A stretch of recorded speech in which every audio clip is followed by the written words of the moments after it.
السلام عليكم ورحمة الله وبركاته. ونسمي ونصلي على رسول الله صلى الله عليه وسلم. النهارده هنعمل بطاطا بالكريم كراميل.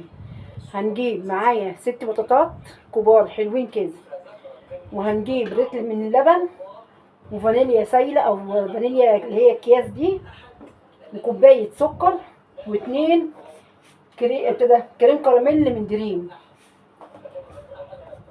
هنبدأ نولع. طبعا انا جبت البطاطا وقشرتها وقطعتها زي ما انتم شايفين كده عشوائي، وحطيت فيها حبة مية صغيرة، كوباية مية صغيرة، وخليتها تغلي خالص وتستوي عشان ما اخدش من وقتكم وقت. وهحط كوباية السكر دي على البطاطا. بسم الله نسمي ونصلي على رسول الله. وهقلبها. هي طبعا حطيت لها كوباية مية سخنة وسلقتها كده. بعد ما سلقتها انا ههرسها، وبعد ما ههرسها هوريكم انا هعمل ايه. بدأ.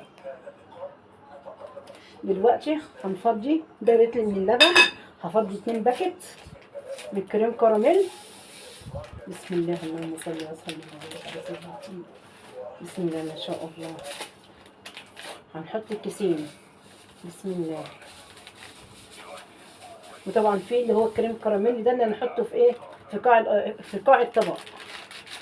بسم الله الرحمن الرحيم. طبعا انا عملت البطاطا وسايباها لغايه لما تبرد عشان اضربها في الخلاط، وابدا ارب كده الاتنين كريم كراميل مع اللتر اللبن. يبرد البطاطا وهضربها معاها وارجع لكم تاني. ودلوقتي هرسنا البطاطا وحطينا كريم كراميل على اللبن وقلبناه، ولما برد حطينا نص الكميه لان انا عامله الطاق 2. حطيت نص الكميه في الخلاط، وهضرب الكريم كراميل مع مين؟ مع البطاطا المهروسه. هضربها وارجع لكم عشان ما ازعجكوش. دلوقتي خلاص طحنا البتاع في الخلاط اهو، الكريم كراميل. ودلوقتي طحنا كريم كراميل مع البطاطا، وادي السمك بتاعها اهي. وهنحطها على النار 5 دقايق بالظبط. وهنحط فانيليا سايله او فانيليا اللي هي كده.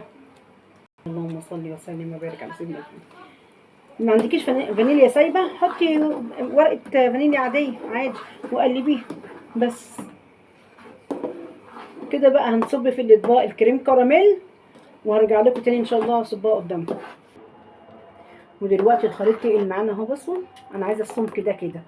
وحطينا في الاطباق كريم كراميل، صوص الكراميل. وهنبدا نصب كده فين؟ في القوالب دي. بسم الله. اللهم صل وسلم وبارك على سيدنا محمد. اللهم صل وسلم وبارك على سيدنا محمد. كده هنصب. هنحط صوص في الارضيه، وبعد كده نحط الخليط ده فين؟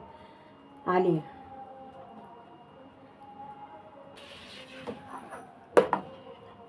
املوا بقى الكميه دي كلها، وابداوا تبرد خالص وحطوها في التلاجة بتاع ساعة زمن ان شاء الله. طلعوها واقلبوها اما تبرد خالص وتطلع من التلاجة ان شاء الله. بعد ما حطيناها تنشف في الفريزر او تمسك نفسها في الفريزر شويه، طلعناها اهي. دي كريم كراميل، بطاطا بالكريم كراميل. ودي ساده عشان في ناس ما بتحبش الكريم كراميل، ودي ساده. ان شاء الله تجربوها وتدعوا لي باذن الله وتدوقوها كده. بسم الله. بصوا قطع معاكم قطعه، طعمها لذيذ قوي. نجربوا. الله ما شاء الله، جميله تحفه.